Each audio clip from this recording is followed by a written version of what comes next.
ED. ഉദ്യോഗസ്ഥൻ പ്രതിയായ കൈക്കൂലി കേസിൽ കൂടുതൽ ഷെൽ കമ്പനികളിലേക്ക് അന്വേഷണം വ്യാപിപ്പിച്ച വിജിലൻസ്. മുംബൈ താനെയിലെ ബോറോ കമ്മോഡിറ്റീസ് എന്ന കടലാസു കമ്പനിയിലേക്കാണ് ഏജന്റുമാർ വാങ്ങിയിരുന്ന പണം എത്തിയതെന്ന് കണ്ടെത്തിയിരുന്നു.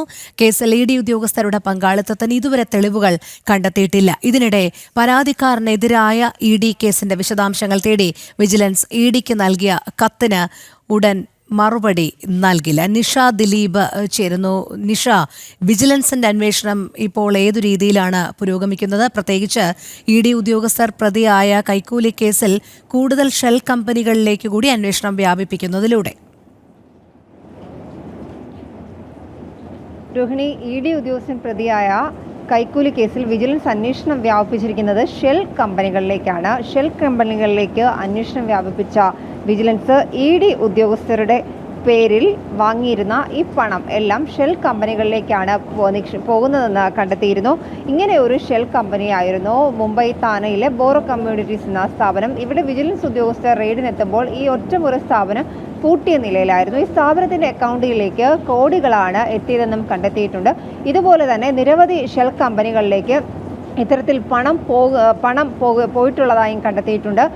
ഇ.ഡി. ഉദ്യോഗസ്ഥരുടെ പേരിൽ വാങ്ങുന്ന ഈ പണമെല്ലാം ഇത്തരത്തിലായിരുന്നു നിക്ഷേപിച്ചിരുന്നതെന്നാണ് വിജിലൻസ് കണ്ടെത്തിയിരിക്കുന്നത്. എന്തായാലും മറ്റ് ഷെൽ കമ്പനികളിലേക്ക് കൂടി വിജിലൻസിന്റെ അന്വേഷണം വ്യാപിപ്പിച്ചിട്ടുണ്ട്. അന്തർ സംസ്ഥാന ബന്ധങ്ങളുള്ള ഇത്തരം ഈ ഏജന്റുമാർ മറ്റ് അന്വേഷണ ഏജൻസികളുടെ പേരിലൊക്കെ തന്നെ ഇത്തരത്തിൽ അന്വേഷണ ഏജൻസികളുടെ പേര് ദുരുപയോഗം ചെയ്ത് ഇത്തരത്തിൽ ഏജന്റുമാർ പണം വാങ്ങുന്നതായും കണ്ടെത്തിയിട്ടുണ്ട്. എന്തായാലും ഈ കേസിന്റെ വിശദാംശങ്ങൾ തേടി വിജിലൻസ് ഇ.ഡിക്ക് നൽകിയ കത്തിന് ഇതുവരെ മറുപടി നൽകിയിട്ടില്ല. ഈ കത്തിന്റെ ഇ ഡി പറയുന്ന കാര്യം, എല്ലാ കാര്യങ്ങളും കള്ളപ്പണ ഇടപാടുമായി ബന്ധപ്പെട്ട എല്ലാ കാര്യങ്ങളും വിജിലൻസിനെ അറിയിക്കാൻ കഴിയില്ല എന്നതാണ് ഇ.ഡിയുടെ നിലപാട്.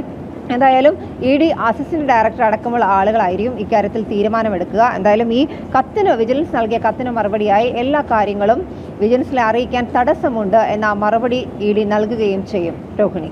ശരി, നിഷ ദിലീപാണ് വിവരങ്ങൾ നൽകിയത്.